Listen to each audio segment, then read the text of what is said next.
out the map room, and maybe we'll have an opportunity to visit. Sure, well, we'll love to have you over. And yeah, the map room, and we're in this beautiful conference room here. The map room is about 2/3 the size of this room. And it started based on a frustration that I had. And for about 10 years, I wanted to get out and actually do a physical count of buildings under construction, because I sell a lot of land, our firm sells a lot of land, and in order to evaluate land properly, you need to know what the comp set looks like.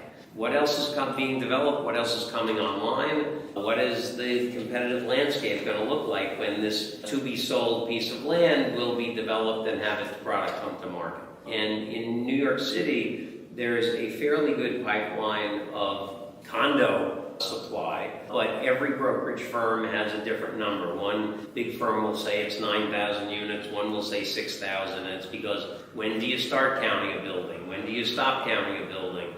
Do you include every building? Is it only buildings of a certain type and size? And I always said to my end, virtually nothing on rental apartments, hotels, office space, etc. So I said, if I'm out standing in front of a building that's being built, I know it's being built. So there has to be a way to do this. So during the pandemic, I came into the city. It was up at the country house.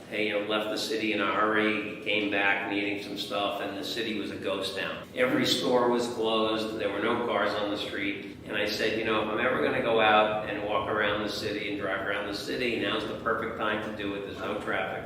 So spent about 4 months, 220 hours in the field with Sanborn maps, highlighting different colors of things under construction, things that have been demoed, obvious development sites, potential assemblage sites. Just you alone, or do you? No, I've always had one of my colleagues with me who would basically drive the car. We'd park it in the middle of the street, get out, walk around for a half hour, go drive to another spot, walk around. Ended up doing the whole city. It was a fascinating thing. And I started, without intention of creating a big map, I started taping a couple of sections together to see what was happening in this neighborhood, what's happening in that neighborhood. Before you know it, I have this map that's 24 feet long and 10 feet wide.